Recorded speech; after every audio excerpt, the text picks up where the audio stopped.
It's trash day, I'm putting you out, it's trash day. Putting you out, it's trash day. Putting you out of my mind. It's trash day, I'm putting you out, it's trash day. I'm putting you out, trash day, I'm putting you out of my mind. Now I'm gonna clean up, now I'm gonna clean up, now I'm gonna clean up the house. I'm taking all your garbage, taking all your garbage, taking all your garbage. Life's a treat, it's time that you taste it.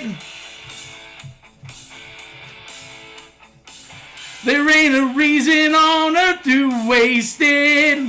It ain't a crime to be good to yourself. Listen up, listen up. Whoa! It's podcast time now. Listen up.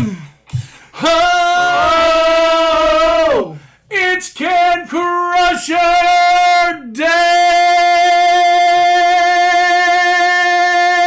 First off, I want to say I'm sorry we screamed into your ear. Now that I'm looking at the levels, that's unbelievable. But welcome to Can Crushers. It's two everyday garbage men drinking beer, talking wrestling. Paul can't drink. I'm having the original Coors Light, a banquet, because it's a banquet that you're back. It's a football season kind of podcast, so Paul is done with beers for a little bit. A day and a half. A day and a half is what you're done with. Well, I know. I can't drink during the week because I have responsibilities to the youth of our nation. Unlike me. Right. I have no responsibilities. I'm a man-child myself. Speaking of no responsibilities, guess what? Round 1 of Can Crusher Legacy Tournament is over. We are on the second match of round 2. In essence, we are on the third match because there was a bye. Oh, yeah, because it was a double count-out. It was a double count-out. See you later. Real barn burner. So Yokozuna advances already to round 3. Today is Charlotte against Hector. And we've had another one that I didn't write in yet because we literally just got out of work. Yeah, we just got out. Hope Megs is on excited fire and moving the table. Why are the levels so loud? Are we being that loud? We are being that loud. Oh my God, we're probably just excited. Are the mics up or? No, it's just that loud today. I hope everybody in like Jason Dixon doesn't scream that we're yelling again. Yeah, I'm sorry. Hey, and hopefully Seth Rollins' parents in Idaho. Don't Which care one that we're is yelling. it now? Which one is it? Starts now? with an I know that much. Yeah. It was so long ago, I don't even remember. So Friday, this is a condensed version because so much is going on, and we have so much on the back end, and we're giving tickets away, and da-da-da-da-da, and we have interviews with Crazii Shea coming up. Yeah. Yeah, it's going to be, I mean, this is... You're not going to hear us a lot. No, yeah, which is probably nice for you guys, but for us, we'll miss you. We miss you. Already we miss you. But we don't want to miss you because we want to see you this Saturday at Asylum Pro Wrestling and Code Red Wrestling Skin Deep in Clearfield. It's a benefit for Crazii Shea who took a fireball to the face. Yeah. But before we get to that, we were at an event last week, Stomp Out Cancer. Which was another benefit for cancer. And I have the numbers on that. This is their third one. This year alone, they raised $4,125 for the American Cancer Society. That's awesome. In the 3 years that they've been doing it, $11,155. Matt Tressler, Kenny Tressler, the Rise organization for putting it on at Stronghold Arena. You guys put on an amazing show, and it was awesome, and it was every bit of what I expected it to be, and maybe even a little more. It was great. The talent that you brought in, Chase Owens killed it. Oh, he was hilarious. The best. Yeah. And what was the guy's name that he went against? It's on the tip of my tongue, Mark. It's in my notes if you'd let me get to those because you're wasting time. We're rolling today, bud. I am wasting time. We're rolling today. Moriarty. I knew that because Yes. he wrestled in Imagine and we've seen him before. And he was amazing. They put on a great match and it was a great show. I enjoyed seeing Megan Myers all the time. I love her shtick. She's really good. To see Honey Badger come back and do a little bit, even though not being released with my air quotes, still, it was awesome. But CJ Sensation getting in the ring. It was really good. The whole event, guys, we don't want to go card for card because I believe Sorge and those guys at IndieProWrestling.us are going to put out a DVD, and some of the kickback is going to be as well, or on demand. Didn't iron out the details with them, but I know that was being around. So you know what that means? You're not going to get it from us. Go get it. So that way you can help benefit cancer too, research too. Yeah. Not benefit cancer. Help benefit cancer research. I want to benefit cancer today, and you're not even drinking. I just tongue-tied. It was really nice. I'm going to step back one second. Nice to have the three of us just sit down, have some beers, eat some foods, and watch some wrestlings. And it was just a guys' night out. Nothing against the women and children, but it was nice. So a little funny story, and I know things happen, but the doctor was a little late. But that saved us. That did save us because it was hot and it was time to go find a beer real quick. So I pull up on my MapQuest somewhere to go quick, and there was like this really nice bar, and then the next one over was this like hole-in-the-wall place, and it was perfect for us. It really was. Backwoods Inn? Was that what it was called? Yeah, the Backwoods Inn. Great people. Friendly. They looked at us like we had three heads, though, because it was like a neighborhood bar, and you could tell that there was their local guys in there, and we were not locals. No, but he did know me. Yeah, he did know Mark. And I don't know. Mark's got that face. That sexy face. Yeah, he got that face that everybody knows. You know what I mean? Yeah. So let's dive right into Asylum. I talked to Crazii Shea legit last night, so we'll go to that, and then you can listen to it, and then come back, give us some thoughts, and we'll give away the tickets, and there's a different spin on it, guys. And welcome back to the show, Crazii Shea. We haven't checked on you in a couple weeks, but this Saturday, it is Skin Deep in Clearfield, Pennsylvania. Shea, how are you doing? Are we excited? Oh man, we're chomping at the bit. It's almost that time. We've got everybody going full tilt right now. My trainees I'm pretty sure they hate wrestling right now because I have been working them to the bone. But they are Asylum through and through, and they have been busting their tail, man, to get everything not just ready but nice. We are definitely upgrading some stuff with Asylum, and we've been moving, man. Yeah, I saw on Facebook a few fresh coats of paint going here, there, and everywhere, and those posts are looking pretty sweet. Let me say that. But not only pretty sweet, but I did them last year, and there was like 9 layers of paint. It was horrible. This year, it wasn't bad. I had my trainees. As I said, man, it's been.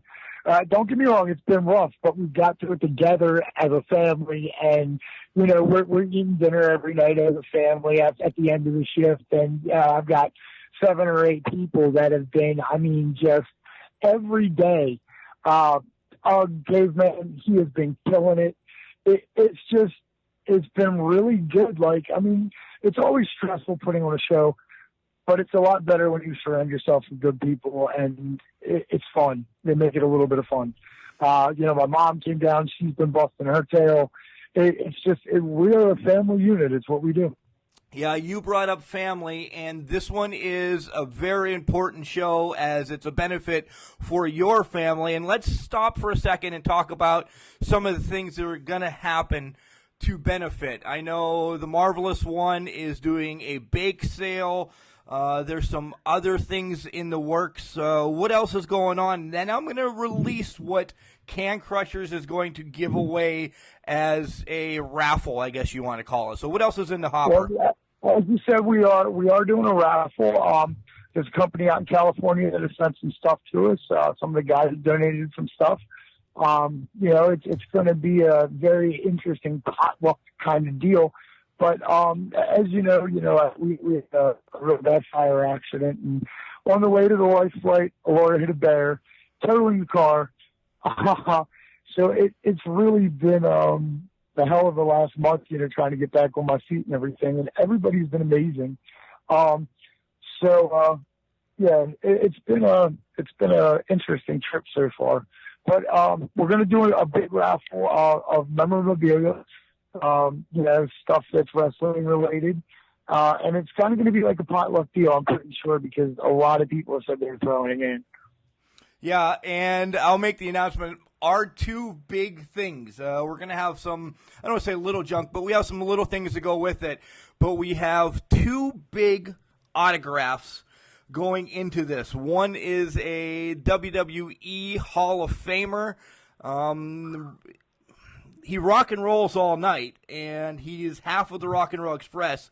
Autograph picture by Ricky Morton is going to be. That's awesome. And then, without the Rock and Roll Express, the other half, we have an autograph picture of Tom Pritchard, Bobby Eaton, and Jim Cornette to give away as well. Dude, that is awesome. That is awesome. That alone is worth it.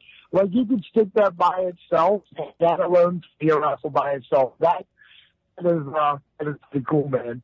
I can't even lie, but I know like it's not ethical to put my own dollar in for a raffle, but damn it, I might want to.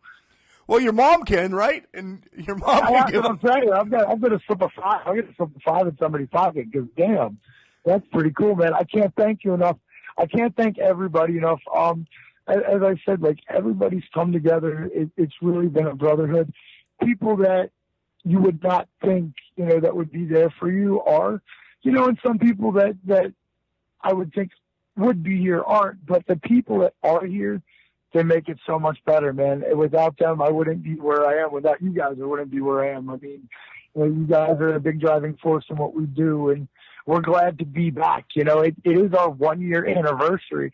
It's kind of crazy to have to come back like this and it'd be a benefit show, but on a 1 year anniversary, we're going to try to make it special. Yeah, if it lives up to number one and number two, and let's just keep going, this is going to blow the roof off of Expo 1 in Clearfield. I have one question for you, though. Yes, sir. Are you going to be masked or unmasked? I will be masked. I will be masked from here on out for a while. My skin is still really fresh. I'm more comfortable in the mask. I've got some scars. I don't like it. And for medical reasons, man, that little bit of material, it gives a separation between my face and everything else. And if I hit my face off of anything too much, I'll bleed. Pennsylvania's got a blood law. I ain't trying to break no laws. I'm trying to, try to have some good matches. So I did what I had to do. And right now I'm more comfortable in the mask, believe it or not, when I'm flying, because I'm not allowed to be out in the sun. So the people have called the police for me for firing. It is not, I'm not robbing anybody, I promise. I'm not a stick-up man. The bright green pants and the tape should have gave it away. But if it did, let me tell you, I am an American luchador. I'm a high-flying, ass-kicking Crazii Shea. Please don't call the police. I'm just your neighborhood local wrestler giving a flyer. Yeah, we've put out 8,000 flyers. Let's count that. 8,000. We have been, I told you, we have not been idle.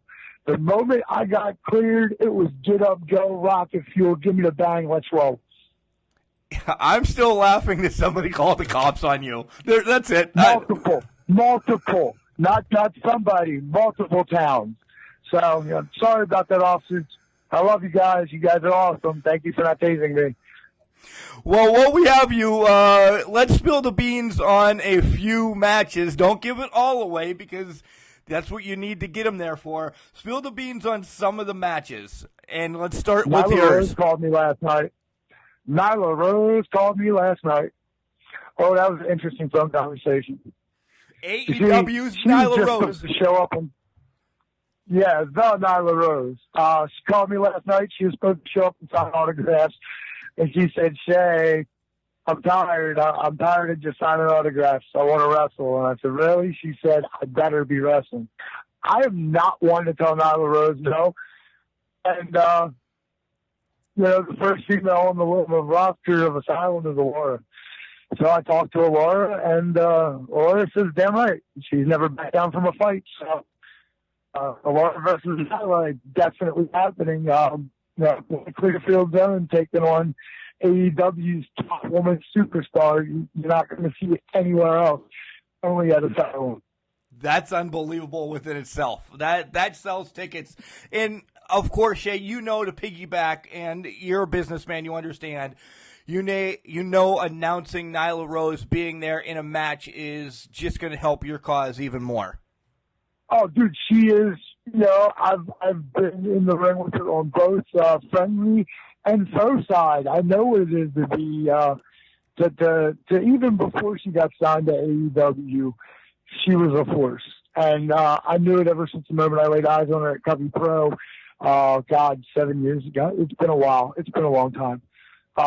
She's been a really good friend, and I've watched her progress, and I'm blessed to be able to say that she's agreed to work for Asylum. It's definitely a boon to the company, especially with what's going on and what she's doing. I'm no idiot.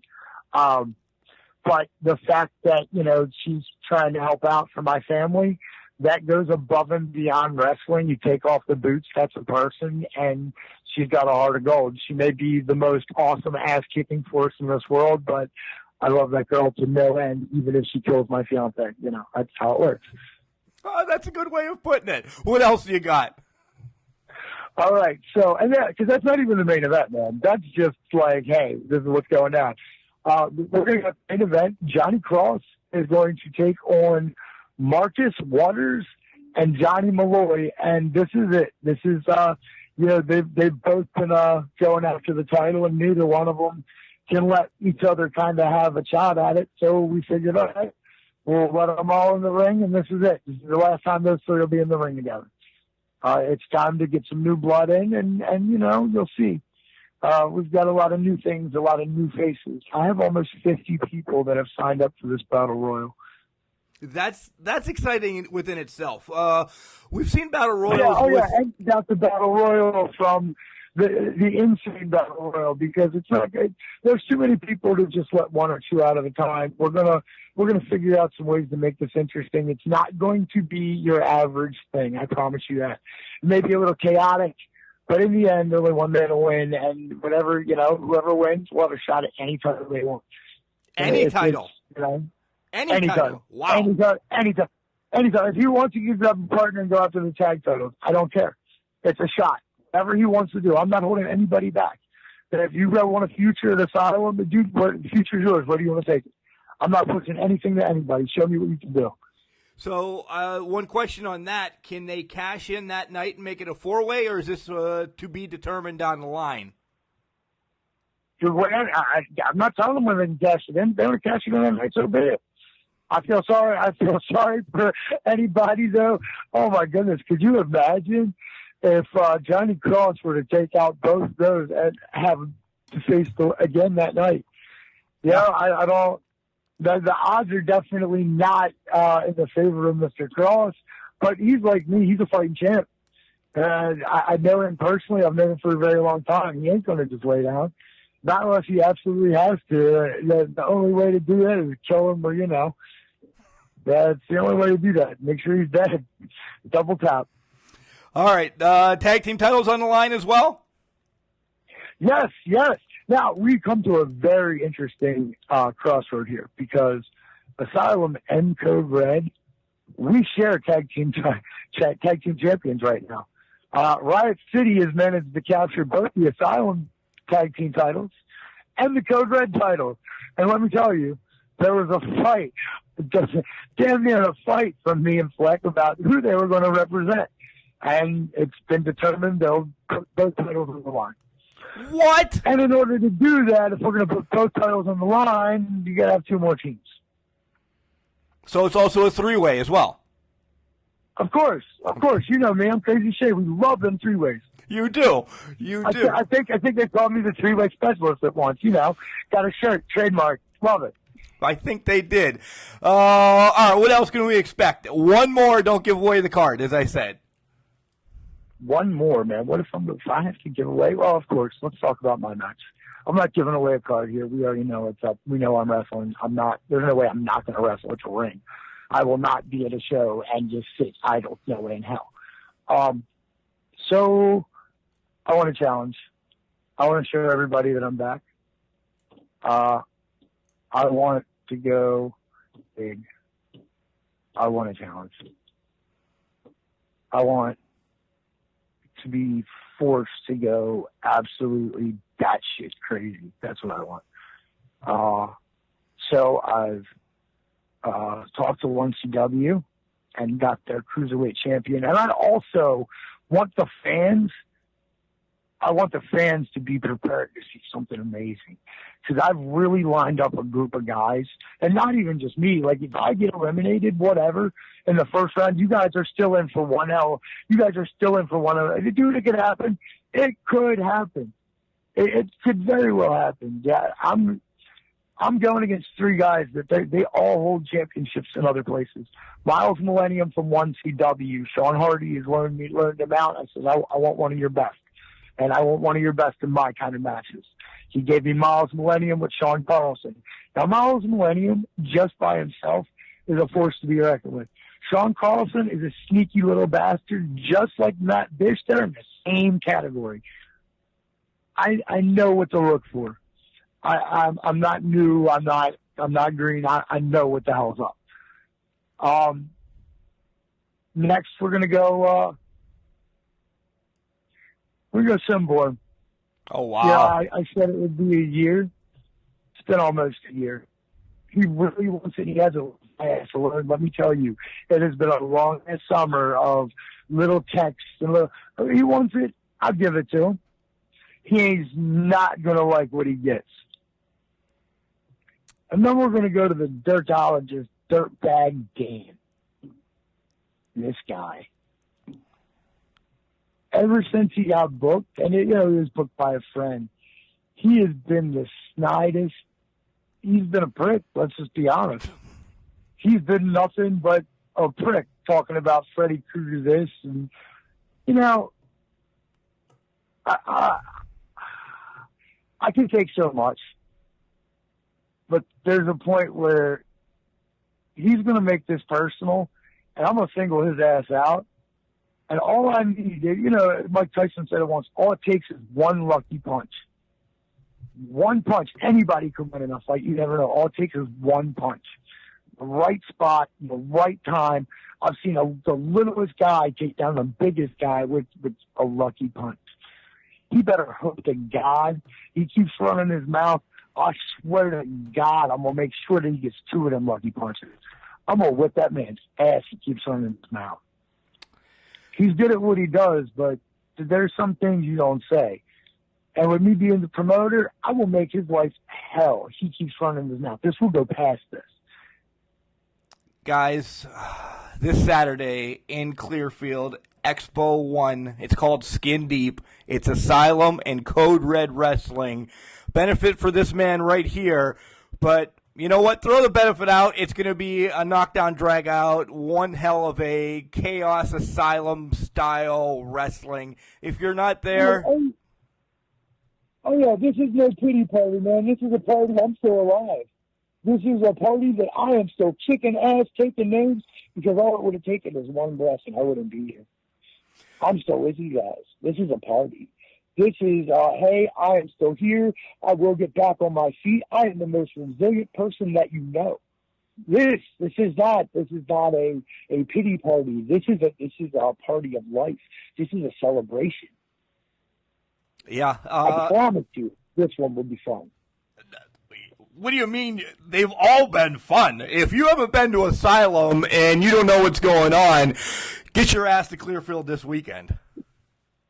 Oh, yeah, we've got a reason now to party. I guarantee you that this one, we've got two good companies, and we didn't slack off for this one. And the talent that we have lined up for you guys, it is worthy to be on any card in any place. I am happy to say that we are coming, kicking, and screaming.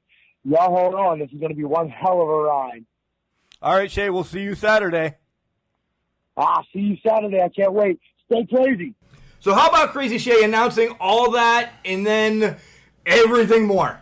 I mean, that it's going to be a spectacular event, and I can't wait for you to tell me some of the matches. I'm sadly not going to be there. I have pre-existing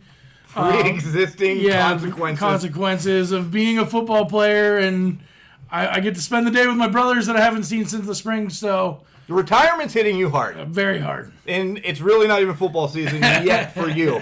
There's 5 title matches. There's a mega battle royal rumble that's going to happen. Like 50 people. Yeah. It's gonna. Expo 1 is going to be crowded. But the cool thing about it is we talked about with Shea, there's a bake sale. We're giving away some stuff. There's going to be more stuff given away.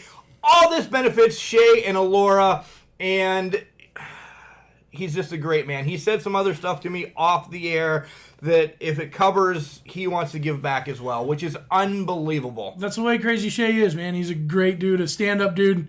The very first thing that we went to him was for the Special Olympics. I don't know if you remember that. And it was a year ago this month. Yes. So we're on a year anniversary with Asylum, and we pulled our ticket winners out. Well, so that's the thing. If you didn't see our Facebook Live, Crazii Shea called us and in true Crazii Shea fashion said, hey, listen, I don't want you to do it the normal way. I don't want you to just give away 2 tickets. I want you to give 1 ticket away twice.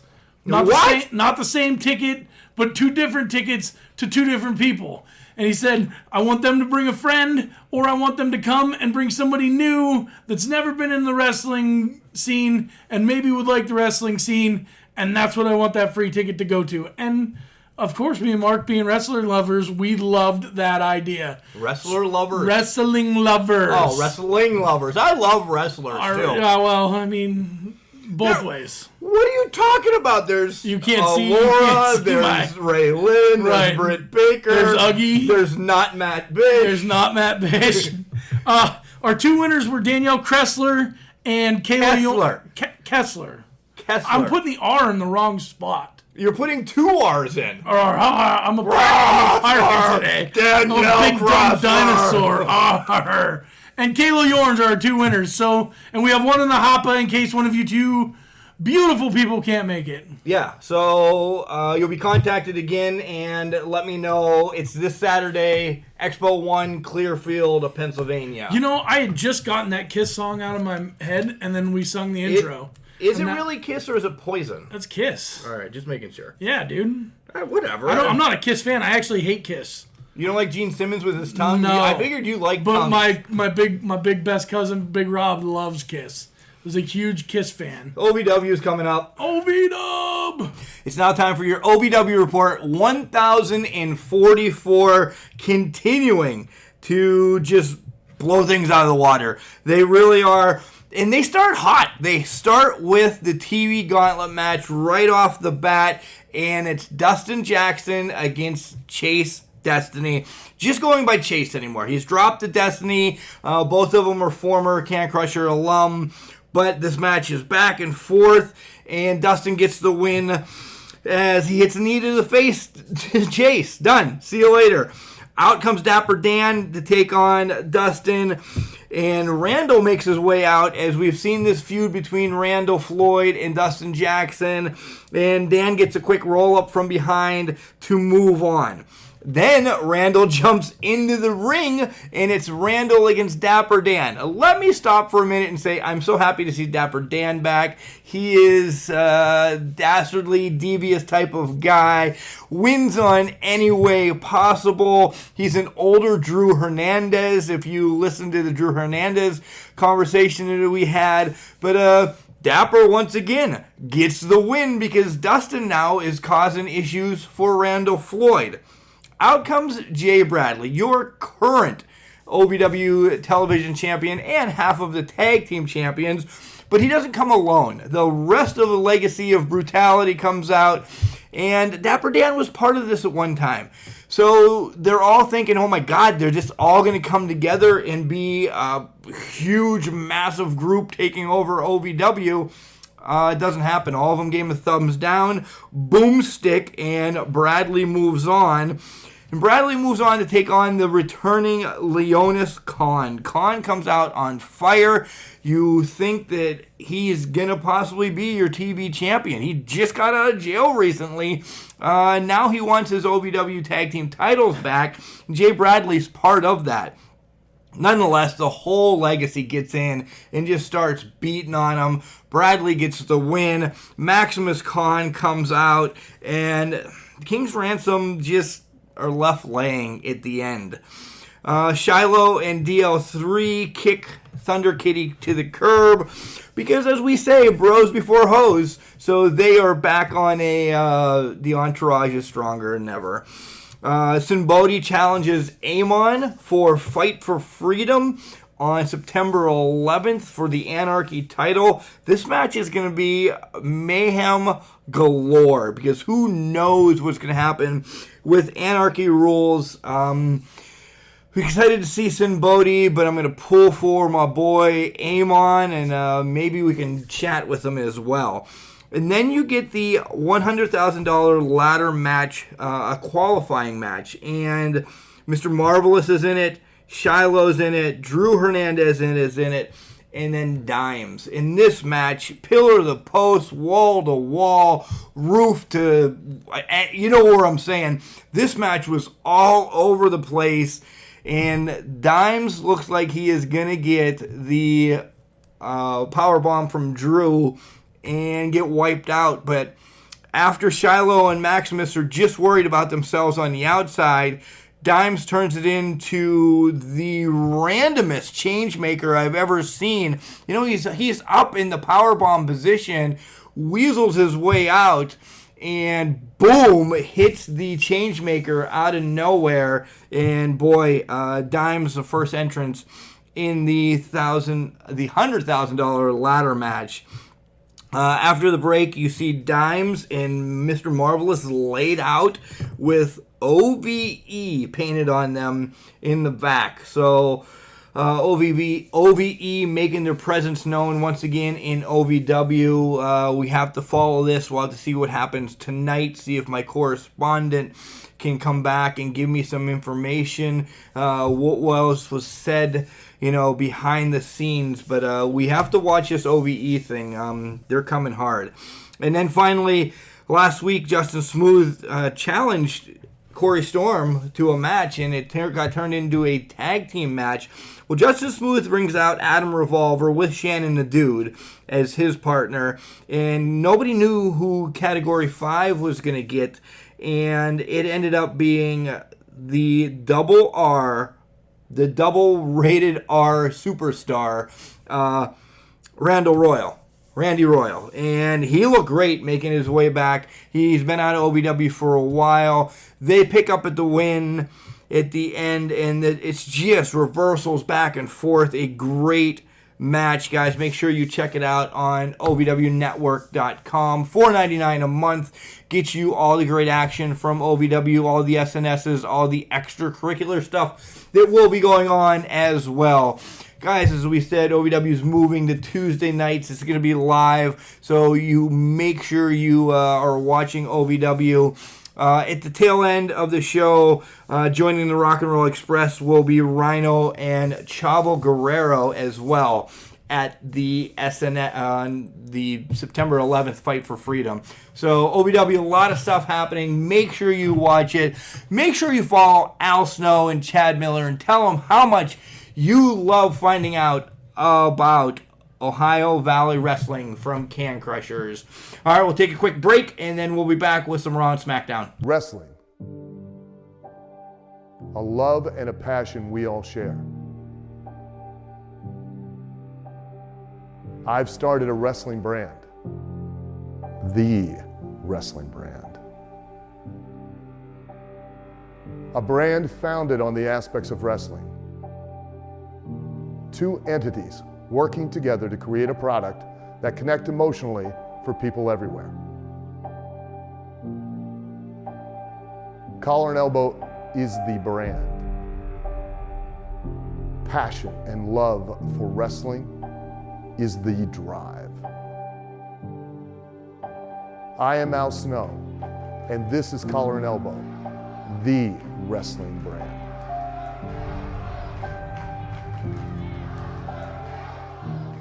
Hey, this is former WWE superstar Duke the Dumpster Drosy, and you are listening to the Can Crushers Podcast. I'm still on a high about giving those tickets away, talking OVW, September 11th, Fight for Freedom. There's a lot going on. volumes are still extremely high, so we're screaming our lungs off today, or we're just excited to be back in studio together after phone calls and everything, but we'll talk briefly on Raw and SmackDown. And Paul, we can put them all together, ramble as we may. I love the King of the Ring, and that's the two main selling points on both right now. I hate that there's only 2 matches per week on them. Get the first round over, save the rest for Clash of Champions. Well, it's not a true King of the Ring. Do we have a little bit till Clash of the Champions? Yeah, but it's just lingering. You win a tournament, we always look at the Super Indie, or we look at old school King of the Ring. You win a tournament in one night, it solidifies that you're one of the greats. Right. And if you win a tournament over 6 weeks, great. You wrestled 6 matches over 6 weeks. I can do that. But just think, when they did the Best in the World tournament, they did that all in one night, too. Okay. So there was that. And so I think that they're trying to stay away from that because Miz got hurt in that match. He got hurt, Well, air quotes. Yeah. But were they planning on doing the Best in the World for Shane McMahon moniker, or did that just kind of fall in their lap? I think they planned on it because, damn it, Shane's been running with it. And he hasn't stopped running with it. No. He's like running with scissors. I'm hoping he trips and falls, but it's never going to happen. Right in the jugular. Nah, not in the jugular. Why do you always want people to die? For the gigolos and the jugulars. For the jiggalettes. Oh. Don't try this at home. Whoop, whoop. So, let's talk about some matches that actually were key. The Roman Zig match, I thought, was amazing. They put it all out on the line. And that not to be your main event shows that the shows are going a different way. Yeah. And it's finally... It's exciting. It was exciting to watch. I didn't hate this Roman match. No. Because it was once. back and forth, and it kept my interest. Yes. At 2 o'clock in the morning. Right. Yeah, because you went to bed a little early on Monday night. I had a hell of a headache. I like the whole Sasha thing. We'll just run down some stuff. I like where they're going with Sasha not talking. I do like that. Why, though, is The Fiend attacking Legends? I don't know if you've noticed that, but he's been going after just Legends. I have an idea. Do you want me to say it? Or do you want me to go. I asked you the question. You might as well talk. I think this is setting up for Fiend, Undertaker in Saudi Arabia. Undertaker gets another massive payout, and then he's done. To lose. Yes. To lose. I'm okay with that. And he's done. I'm hoping. You can always resurrect the dead man. Always. Right, he's been. Yeah. He gets struck by lightning and he's back. I know. So, but the whole thing I was upset about with The Fiend is, for once, commentary was great. See, this is where we differ. I didn't mind when Lawler was on there with the quick one-hitters. Right. Okay with that. But they were actually having a conversation. They were actually telling stories of the matches. And not just Corey Graves being an idiot and the other two trying to carry him. Because the other two are professionals. Corey Graves is not a professional talker. No. He is not an announcer. He's for me, he ruins the show. He really does. He doesn't say anything funny. He's rude. And it's just not... How rude. And he flip-flops. Like, at one point in time, he likes somebody, and then the very next sentence, he doesn't like them. And he doesn't keep it straight. But to have this other guy come in from the bullpen that's from the UK or wherever, why not just have, and this is where a part breaks off, why not have Byron Saxton be there or Tom Phillips?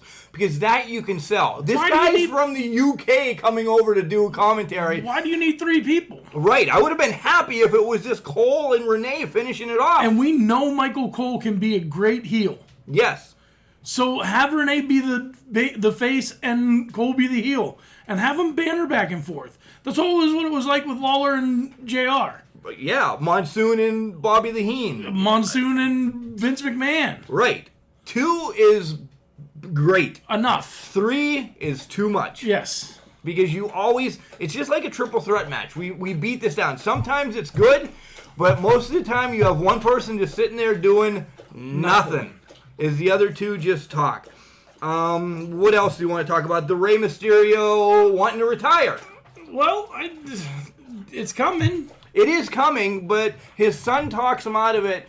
His son's slowly getting into wrestling. I don't know if this is a 6-month process, a year process. Is his son the one that posted this on Facebook to already? retire him? To retire him. Do you think? I think it's a great storyline. He retired his dad. Right. Retired, so maybe he takes a year off and comes back and gets stronger, da-da-da-da-da, and then has another... It's great. You know, it's the whole... All right, before I step on feet, it's like a passing of the mask. It's the Lucha way. You know, something like that to wrestle your dad would... You'd love to wrestle Ted. No, I wouldn't. He'd hit me. He's already told me that if he ever had to fight me, he'd find the biggest thing he could pick up and hit me with it. Concrete block. He's getting old now, so it's probably going to be like a stick or something, or a bat. A stick. I will hit you with a stick. Whoa, a stick. And finally on Raw, the last take. What? Well, how about new tag team That's champions? what I said. And finally on Raw, the last take. Seth Rollins and Braun become the new tag team champions. What does this, before we get to that, what does this do to the OC? Nothing. I think that it sucks that they lost, but they're going to come back next week or the week after, and they're going to win their titles back, and they're going to be just as strong. And it gives you that bridge to... Everybody's seen this, Mick Foley and The Rock. It'll either be a clean finish. It's not going to be a clean finish. Braun's going to end up punching Seth. But I think that it's going to be a clean finish, a clean win for the Yeah, they OC. don't have to cheat. Yeah, they're not going to have to cheat. It's going to be a clean win for the OC, and then Braun's your new number one contender. That's already, I think. At least for Clash of Champions, and I think it's a one-off. So that's what...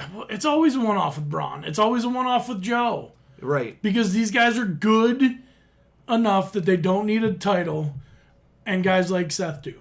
And I don't think Seth needs a title. But I don't think he does either, but he's a face. He's a face. He's a better face than Joe's mug that looks like yours. I want a Warrior champion. Well, I do too. And I want a Monster champion. Joe and Cesaro was also an awesome match.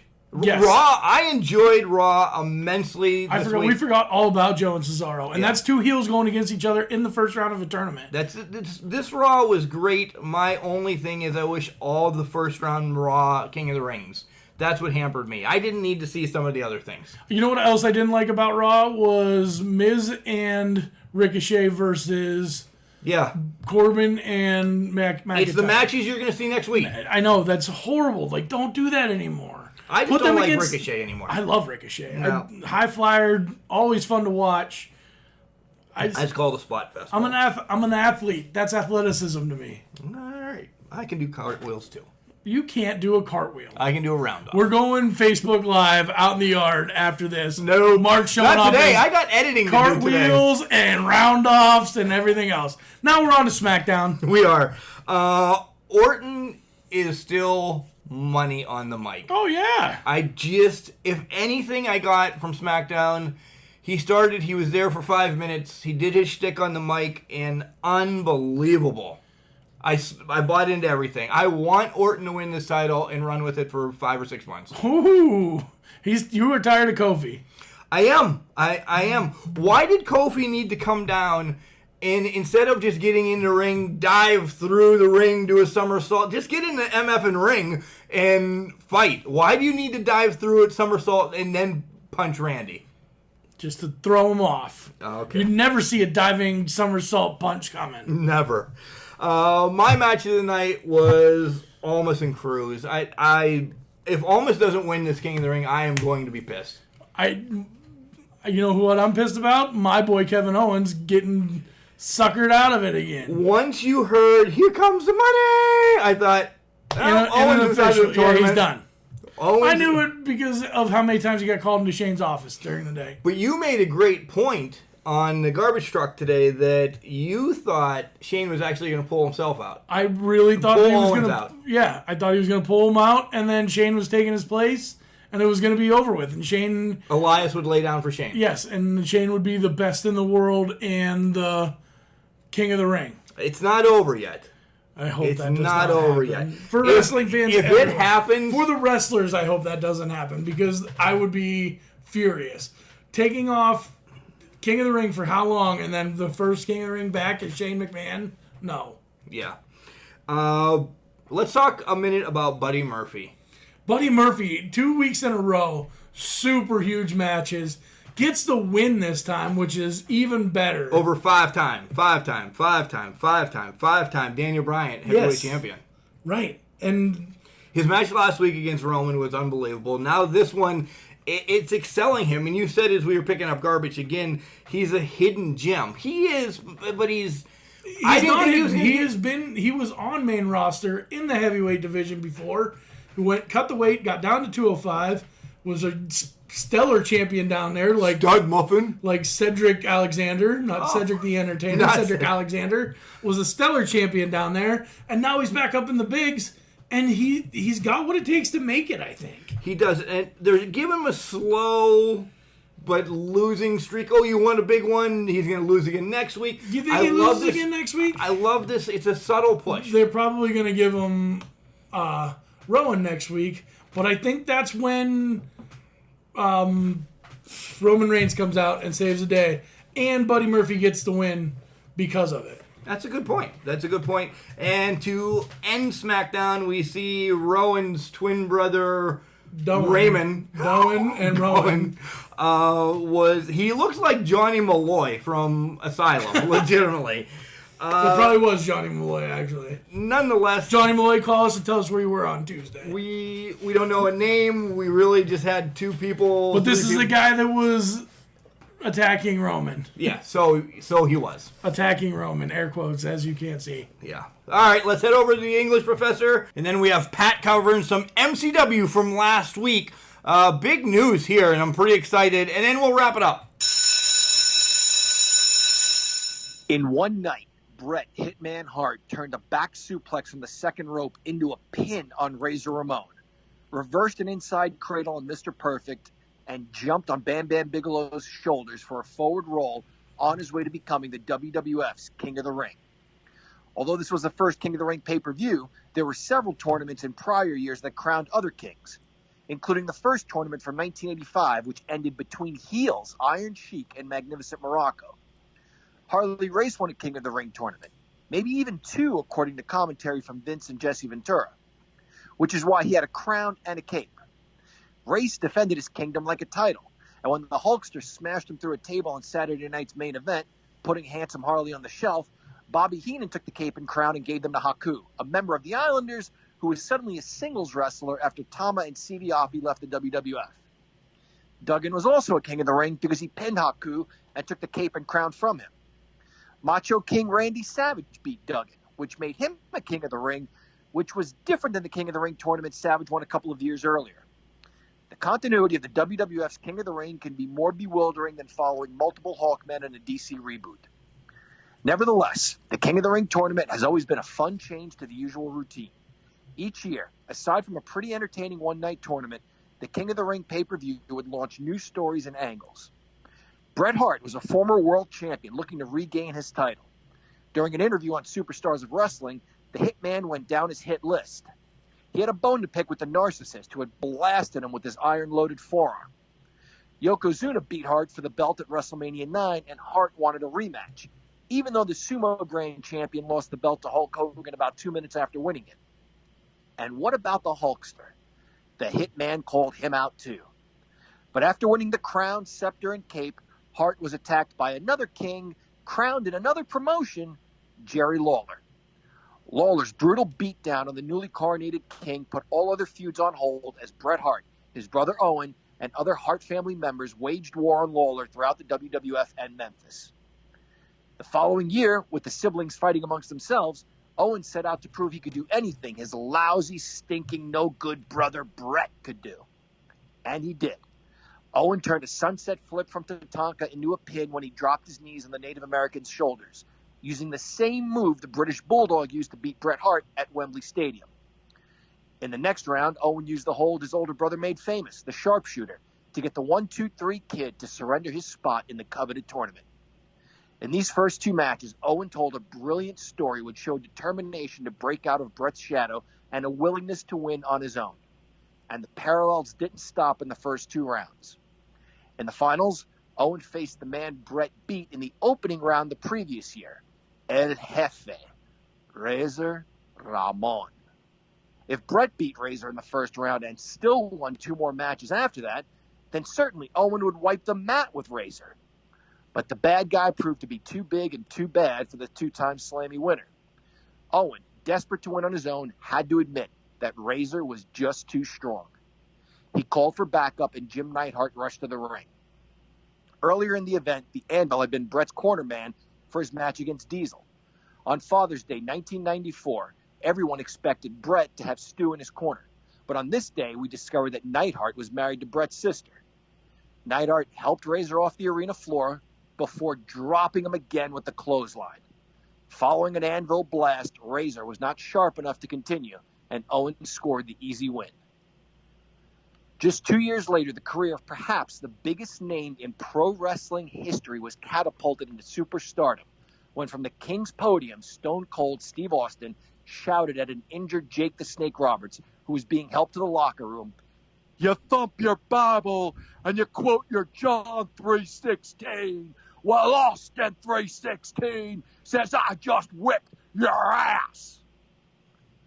Part of the fun of the King of the Ring, or any other tournament, is that matches all take place in one night. Any tournament that lasts over an extended period of time loses steam. When the Ultimate Warrior surrendered the Intercontinental title after winning the World Championship from Hulk Hogan at WrestleMania 6, Jack Tunney held a tournament to fill the vacated title. The matches were held one at a time on WWF television. Perhaps in an effort to hurry the tournament and have a new champion, the tournament was full of double countouts and double disqualifications, leading to a final match between Tito Santana and Mr. Perfect, only the second tournament match for each competitor. Despite Santana's awesome skills and his ability to make us believe he was in any match, deep down, we all knew Mr. Perfect was going to win.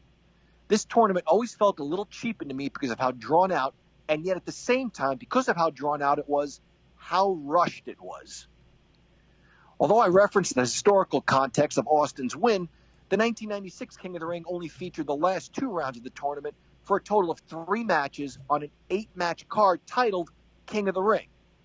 3 is the magic number in wrestling, and this card would have been better served had it featured all 3 rounds of the tournament. There's something exciting about seeing the same person come out over and over again for another fight.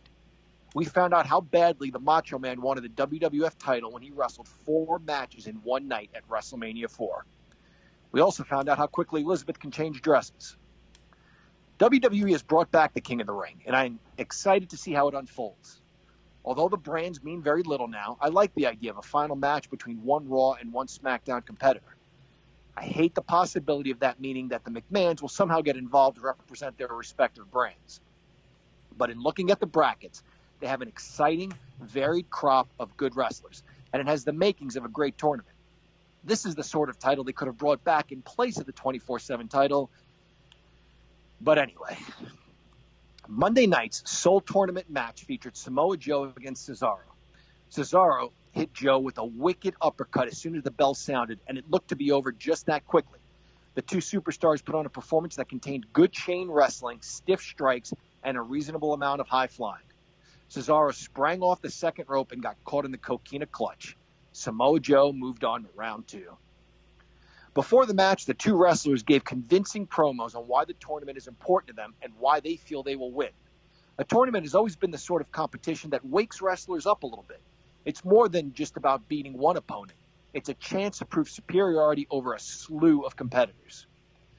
The only thing this tournament has going against it is that we fans are a little in the dark on how it will proceed and when it will conclude. On a 3-hour show, with the WWE's focus currently being the King of the Ring, I would have expected more than just this one tournament match. Part of my concern is that this tournament will lose interest. I'm also concerned Vince will lose interest and scrap it with no conclusion. In today's English Tip of the Week, we'll look at irregular verbs. Last week, we studied irregular nouns. This week, we'll discuss irregular verbs. Typically, a verb's past tense is formed by adding ed to the end of the verb. For example, the past tense of drop is dropped. The Iron Sheik dropped the belt to Hulk Hogan. But what about irregular verbs that don't change to the past tense so easily? Some irregular verbs remain the same, whether they are in the past tense or the present tense. An example of this is bet. Bet is the present tense. I bet you Andrade wins the King of the Ring tournament. But bet is also the past tense. When the $1 Million Man was sure he could beat Dustin Rhodes in under 10 minutes, would you say Ted DiBiase betted he would win in under 10 minutes?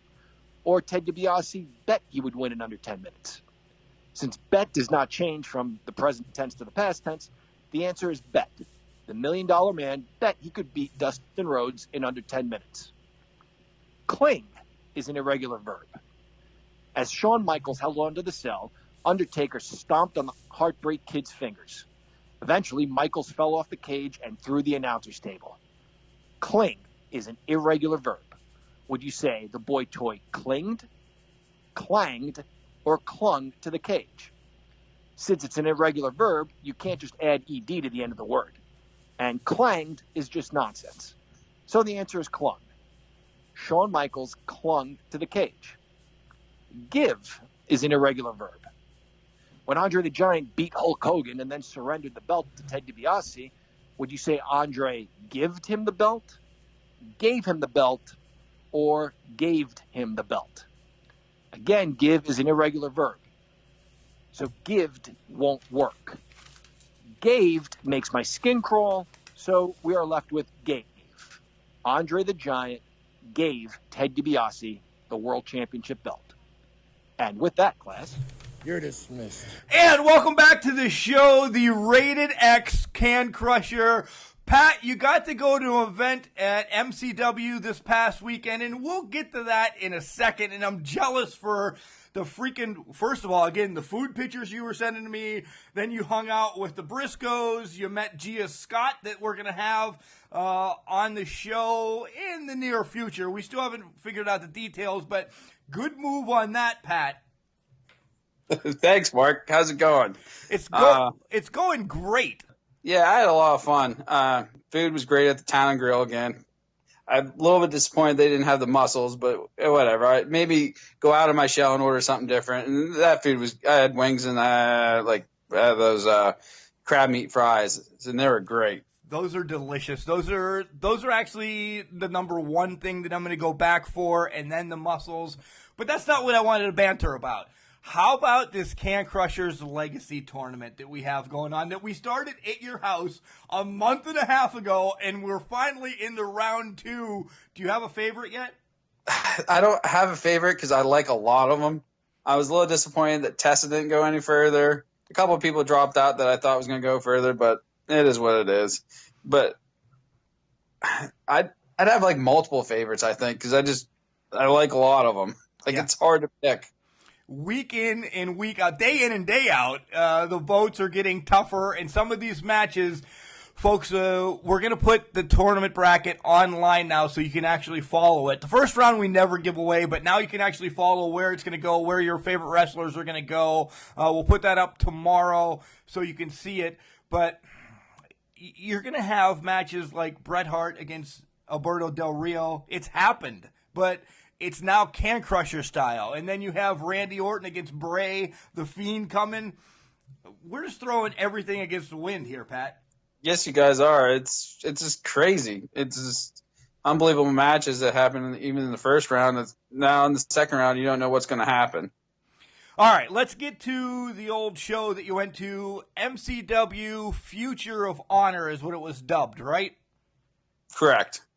And then I went to food, got the food, and I ran across. I think it opened at 6:30. I got there maybe like 6:45. I walked in, and there was people in line all the way lined up for getting inside the arena, I guess to get their seats. And I look over, and I see like guest appearances, and I don't see anybody in line. And I talked to the guy. I was like, is that where the Briscoes are going to be? And he's like, yeah. And I'm like, there's no one in line. I'm like, that's crazy. I'm like, I'm going to stay in line. I'm like, I'll get in the arena later. I'm like, whatever. Yeah, you just had a general admission seat, right? Yeah, I just got general admission. I didn't go for front row or nothing. I'm not worried about that stuff. The arena's small enough you can see anywhere. Right. All right, go ahead.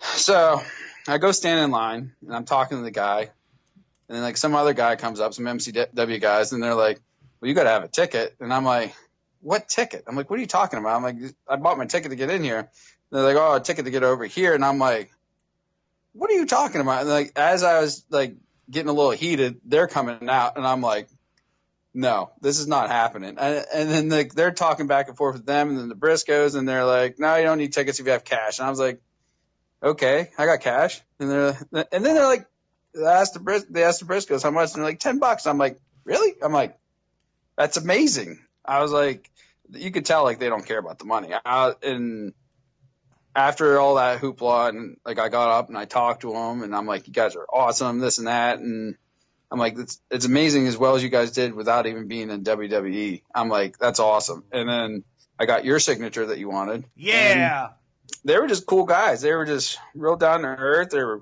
great with the fans, with me, with everybody else. I just like them even more now. Nice. Yeah, and $10 for dual autographs, more or less. You didn't just get one of the Briscoes, you got both.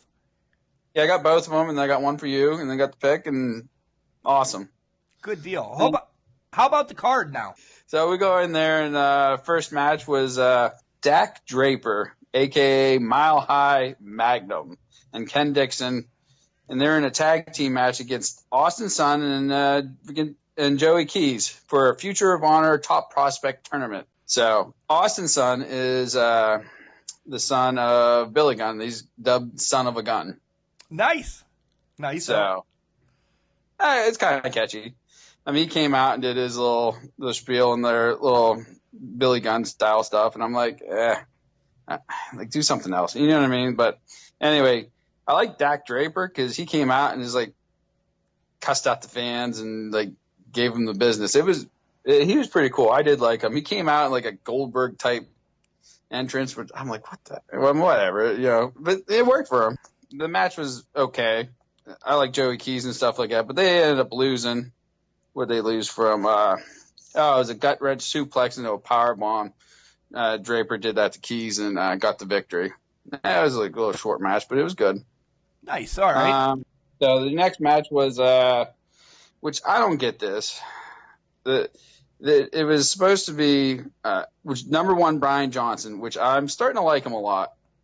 And side note, there was these knuckleheads in the background all night kept shouting one. And then even after the match, when like the ref was counting out, they're like one. And the ref's counting. And then the ref's doing a pinfall later on. They're like one. These four guys. I don't know who they were, but they were funny. I was like, it was great. Brian Johnson faced Mr. Excellence, Brandon Scott. For the winner was supposed to face Dante Calbero. Okay. We're later in the night for the championship, which I don't get because Mr. Excellence, Brandon Scott won the Shamrock Cup, and right. I thought when you win the Shamrock Cup, you already get a match. So why is he fighting for a match to? I didn't understand that. Right, that's what they said when I was down there. Yeah, he gets a future title shot. Right. Maybe that wasn't one. I don't know. Maybe this is an extra shot. I'm not really too sure on that. But whatever. Brian Johnson, like he went for the ribs a little bit, and he was like mouthing off with the crowd too. He's a good heel. He went for abdominal stretch twice, which I haven't seen that in a long time. Wow. But that's more on his part because, like, you know, his ribs were bruised up from the last cup. He came out with the taped ribs, remember? I do. And it was back and forth for a little bit, but Mr. Excellence, he got the win later on. It was his he jumps on the second rope backwards and does like an RKO. Yeah. He won with. But that was a good match. The third match was it Gia Scott, and she does like an intro, like in the back, like which the TV's back, so you have to flip your head back, which a pain, but whatever, they're all doing it. She was facing what's her name, Amy Rose. It was like timekeeper of ROH for their first match. So she's back there talking a little smack on her, saying like, "You're not getting over on me." And then she basically called her the B word at the end. "I'm gonna slap you." Yeah, I'm like, wow. Whoa. And Gia Scott, she's built from Pittsburgh, so I don't know if she ever wrestled in IWC or not. Like, I've never seen her. Okay, but when I looked up her thing, she's like a former 2-time MCW champion who I actually got a picture with, and I talked to her earlier in the night. She's a super nice lady. Which she's going to talk with us later. You know, that's awesome. In the near future, yes. Near future. So the veteran versus the rookie, it went back and forth. Mostly like Gia was dominating the match most of the time, but Amy got a couple licks in, and like Gia got mad, and she got like Charlotte crazy eyes, and I'm like, whoa, like that's not the same girl I was talking to earlier. She just went nuts, and she ended up winning with like a riot kick type deal. Okay. So that was a good match. Then the lights go out. And then what's going on here? Amy Rose is in the ring by herself. And then who comes out but Maria Manic? Yes, So I've seen her. She's an ROH, so they're affiliated.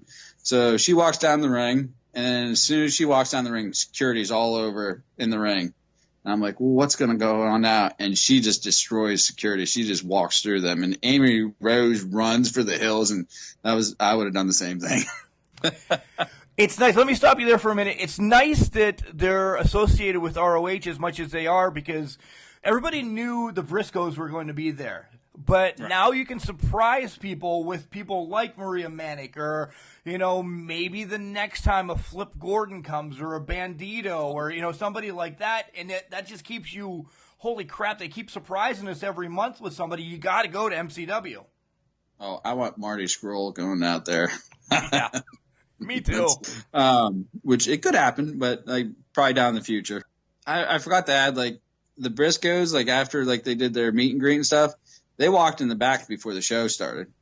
I was like, they're gonna stick around a little bit, because I didn't know like how long. You know what I mean? Like with their schedule, they're gonna stay 5 minutes, but they stayed around. So then let's see whatever happened after that. Oh, they had the this god awful stick. Flex Simmons come out for a Flexibition. Ugh. He comes out. He's about the size of me when I was 18, and I don't know, 150 pounds or something like that. He wasn't that big.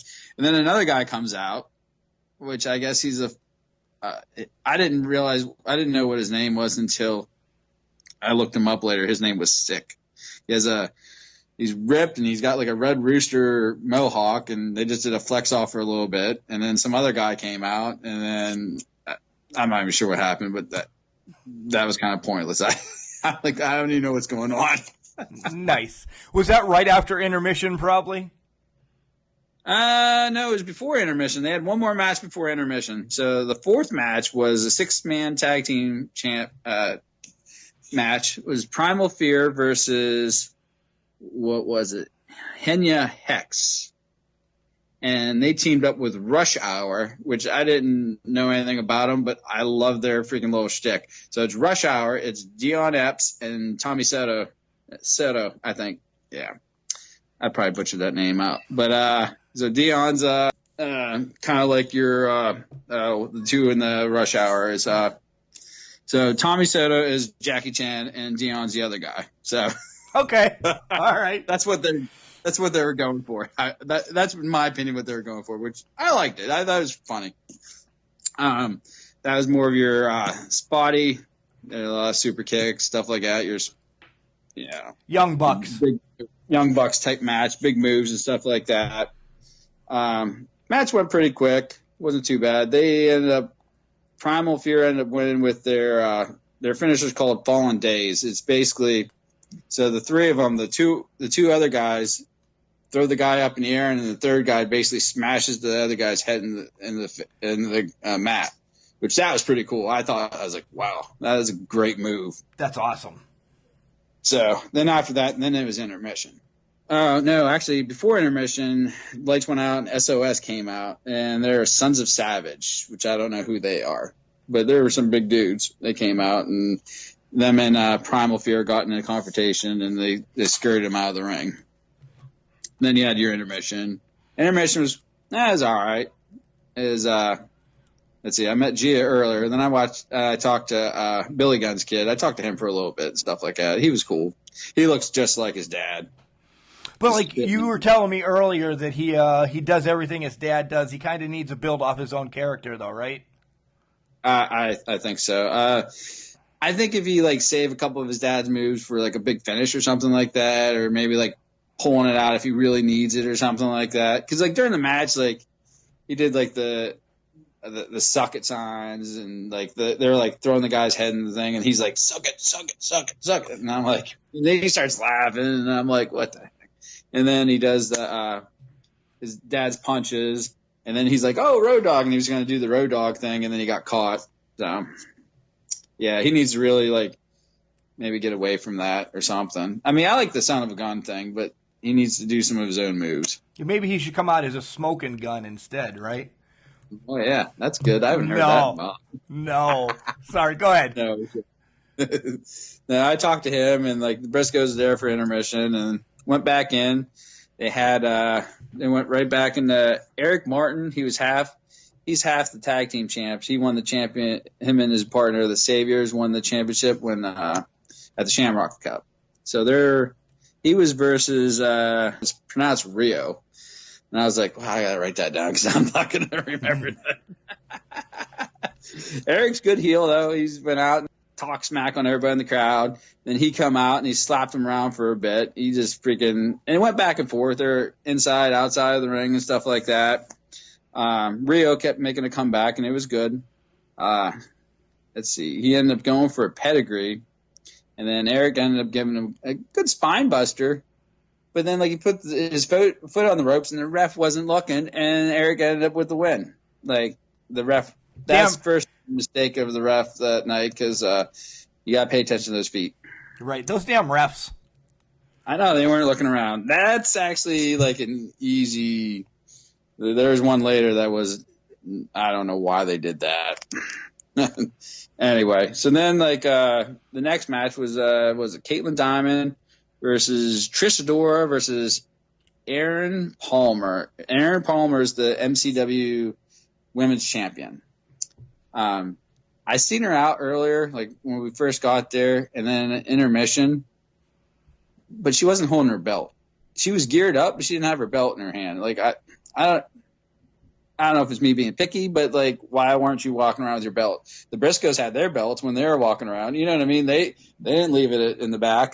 That title sells a little bit more for you if you want autographs and stuff like that. People love taking pictures with titles. And I do like the belt. It's like a nice blue belt, like the old IC belt was, but like back in the day. Yep. So it's a nice belt. Like, why wouldn't you want to walk around with that? Touche. Anyway, let's see. Caitlin Diamond, she's trying to get like Trish to do the double team against Aaron, and then later on she tries to do Aaron to do the double team against Trish. It was a real quick match. I thought it was a little bit too quick. They're in and out, and then like boom, it was done. Like Diamond throws out Area, and then Adora gives her the big what's her name? Adora gives Diamond the big boot, and it's done. This is like 5 minutes. Like the match wasn't very long at all. Like I don't get that, but yeah, triple threat matches need to tell a little bit more of a story. I think so too. And I know they're hard because like it's hard to just keep two people in, and then you got to be on the one person, this and that, blah blah blah. It's tough, but like it should have been longer, in my opinion. Then you're going in the last match. So we're going Brandon Scott versus Dante, which we love Dante. We love Dante. Was everybody there, Portia and the rest of them? The whole crew was there. I was a little bit disappointed that he didn't come out at intermission or the beginning of the night because I wanted my picture bad with him. I'm like, I'm going to get my picture taken with Dante today. I'm like, that's the first person after the Briscoes I'm going to meet. And he wasn't out there. I'm like, damn it. Come on, man. I'm like, I want to see Portia. I know. Just saying. Yeah, gorgeous. So they bring out the table, and Dante comes out, and then his liquor's out there, and like the whole cartel comes out, and it's just perfect. Everything they do is amazing. They do it right. There's not one person in the cartel that I don't like. Right. I need to learn the other guys' names. Right. Well, we'll get there. We're gonna continue covering MCW as it's great. It is for us up here. It's IWC. For you down there, it's MCW. Get a culmination together, and hopefully we get Dante and Portia on the show here soon. Yeah, before they stick with ROH, and then you won't see them anymore. Right. But yeah, Dante talks trash. He's like, I'm not facing this guy, this and that. You guys, I can't even believe I'm here. Blah, blah, blah. And then Brandon, he ends up coming out. He doesn't take too kindly to it. And then he goes, they're back and forth a few times. And then Brandon just freaking smacks him around. And they're, they're back and forth, Mark, for a while. And then the cartel, they're getting involved a little bit, the numbers games. And then at one point they were out. The cartel got thrown out because the ref got tired of it. And they're like, you're out of here, all the cartel. But Porsche was still there. And then at some point they're out in the ring, and the ref's counting, and then they're going at it. They're beating each other up to a pulp. The ref counts to 10 and then keeps going, and they got to 13. And I'm like, what's going on? And I'm like, why are you still counting? So the ref messed up. I get it. But I don't understand why Dante didn't be like, I won. I got my belt. I'm out of here. You know what I mean? Like I would have. I'd be like, I'm done.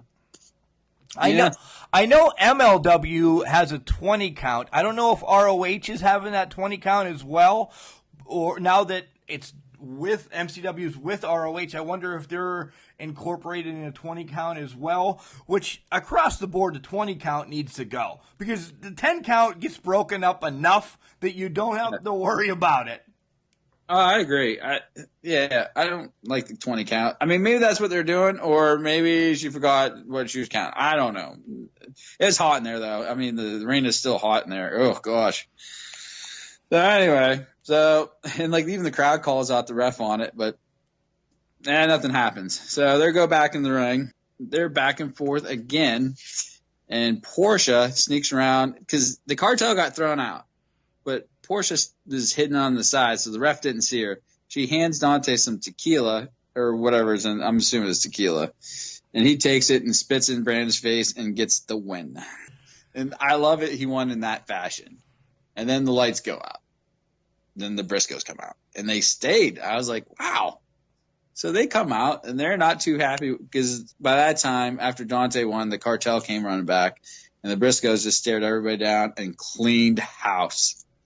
And that the one guy was wearing a piñata hat. One of the Briscoes ended up wearing it at the end of the night. Nice. And they stuck around. By that time, they left, and they stuck around, and they gave the crowd a little bit of a talking to, and they went and they handshook everybody around the ring. It was nice. Nice. So MCW still doing it right. And the show started at 8. And I was done at maybe 10:15, so a little over 2 hours. It's not bad for whatever it was, 7 matches, intermission, and then the flex off. Ugh. Yeah, I know. I think I'd done without that, but whatever. I mean, I did see you recently that the next show is announced. I believe it's October 5th. Don't quote me on it. We'll have it up on our website. But it's going to be called Legends of Wrestling, and Kane was announced already. And then today, they announced one more person to be there. He's not a legend, but he is Joey Ryan. Yes. I don't know how you dub him a legend, but that's 2 so far that's going to be signing autographs on that show. Yeah, unfortunately, I believe it's October 5th. I won't be able to make it. I'll be out of town that weekend. But Kane, it'd be cool to meet him. He's a big dude. Yeah, he really is. I'd like to make my way down and crash at your house. We have to put a few things in gear to see how it happens, but maybe myself and the English professor can go over to Old Town Road and have some muscles as well. Yeah, he needs to. He needs to try them. He does need to try them. All right, Pat, once again, you're awesome. Thank you for coming on, giving the MCW update, and hopefully we get you back again. All right, thanks, Mark. I'll talk to you later. Hey guys, how's it going? This is Danny from OVW, your future women's champion, and you are listening to Can Crushers Podcast. I hope you all have a great weekend. Go out there, go kill it, and be a badass. Mark, it's our favorite time of the show, our sticky stick, and then garbage tip I hope of the week. Yeah, and we have an important garbage tip of the week, right? Yes, we do, and I don't remember it, so Mark's going to tell us. You don't remember it? I don't know. Something bad happened, and I can't remember. My brain is shutting down. It's hot. My brain swells. It's hot in here. Oh, we had somebody email us. Jamie Schneider, and was like, "Hey, what was that printing company place you guys use?" And I'm like, "Pro Printing and Office LLC, 814-834-3006." Not David All. Not David All, but his mother owns it. So call his mom. Be like, "Hey, are you Dave's mom?" Because the two crazy can crushers are like, "Hey, we need stuff printed, so that's who we should call." And he didn't get any books printed from Pro Printing and Nope, Office. just wedding. And I didn't get my wedding invites either. Because Teresa... Good job, T. Teresa kicked me in the shin on that one. I walked into the building, I'm like, "Hey, you got some wedding invites for me?" She's like, "No." And I'm like, "What do you mean, no?" What? Like, Teresa's going to be so mad if you're not done. She's like, she probably went to the other printing company, which is just... Blasphemy. Ludicrous. The singer was there? Yes. In St. Mary's? Right? Collar and Elbow. They have great hats, hoodies, tees, all your fan apparel. And again, we'll just continue to mention how comfy these freaking shirts are. So comfy. Love them. I was going to wear my Job Squad shirt on Friday when we went down, but I had to rep the Can Crusher shirt. I had Collar and Elbow on, don't Because worry. at least one of us can rep the Can Crusher shirt. I So people always- know who we are. They know. Look at me. They know who I am. They You know. you have that face. I have that face. Hey, when you check out from Can Crusher, OVW. when you check out from Collar and Elbow, Yeah. OVW for 10% off.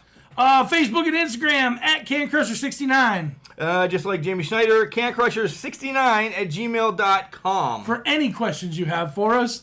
https://cancrusher69.wixsite.com/cancrushers. You can hear us everywhere like Alexa, Boxcast, Overcast, Buzzsprout, TuneIn Radio, iHeartRadio, Stitcher, Bullhorn, iTunes, Google Podcasts, Spotify, and WrestlePost. And that's where you can find out where Indie wrestling happens in your home state. or any state that you're visiting. Yeah, because guess what? It's an app on your phone. So it's called WrestlePost. Yeah, and you can listen to WrestlePost is what a it's ton called. of Mark podcasts WrestlePost. as well. Yeah, we're on that. We are on that.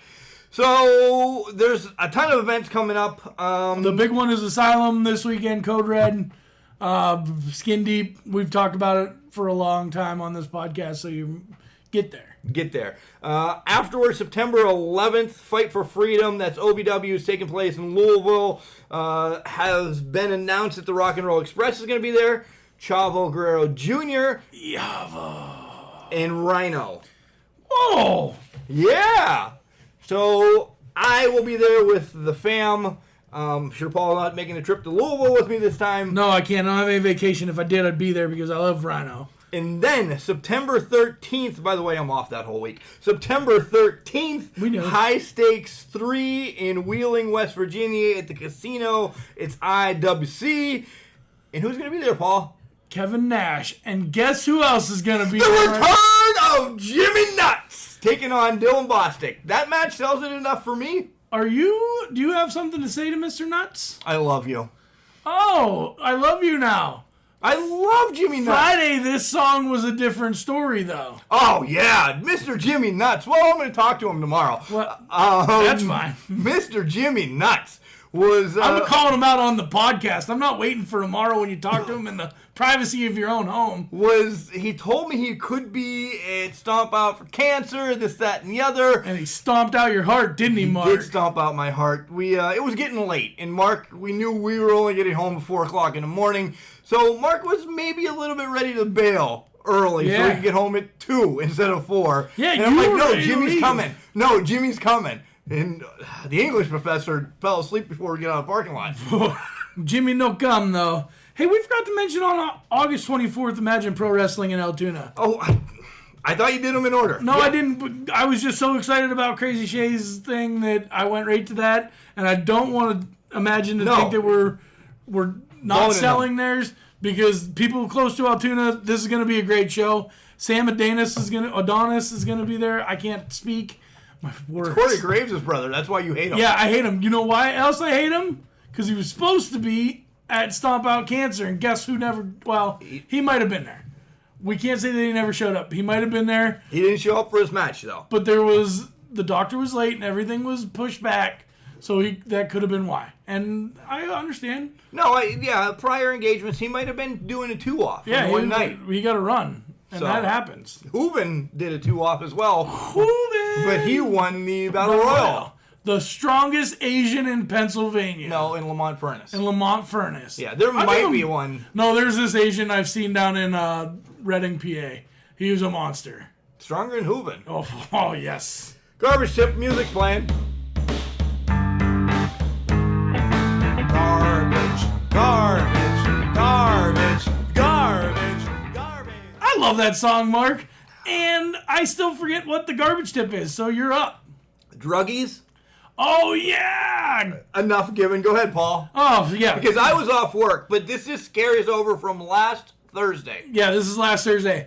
So we were doing our route, and we were throwing garbage bags. The kid I was working with grabbed a hold of a garbage bag and got stuck by a needle. And I say druggies or drug users, and I guess I need to broaden that. You get so narrow-minded because you're upset that something like this could happen. But anybody that uses a needle, whether it be for diabetes, insulin, if you have to take shots for anything, take your needles and put them in a container. It doesn't have to be a Sharps container. If you put it in a regular pop bottle or a Sam Yorns, or not Sam Yorns, but Cyril Yorns. Cyril Yorns actually said that he used to use dish detergent bottles. It works. Anything you can put that needle in to protect it from poking somebody is key. It's blood diseases are running rampant anymore, and most of the time, people that throw needles away aren't the cleanest people. Guys, this kid has to go through about 6 months of testing now, blood work, and this, that, and the other to make sure he doesn't have an HIV issue, a Hep C, a Hep B, Hep A, any of those.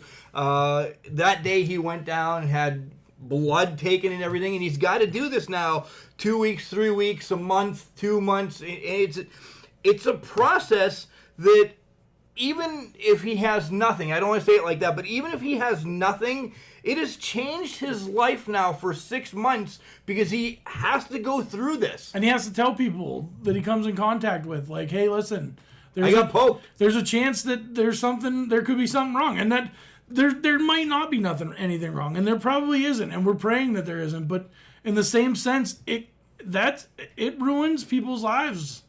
You're not just playing with your own life anymore. You're playing with other people's lives too. And when we give you these garbage tips, it's most of the time it's to protect us because it's crazy. But this one it hit home like quick, hard. Yeah. Because all day you just in the back of your mind you're like, what if that was me?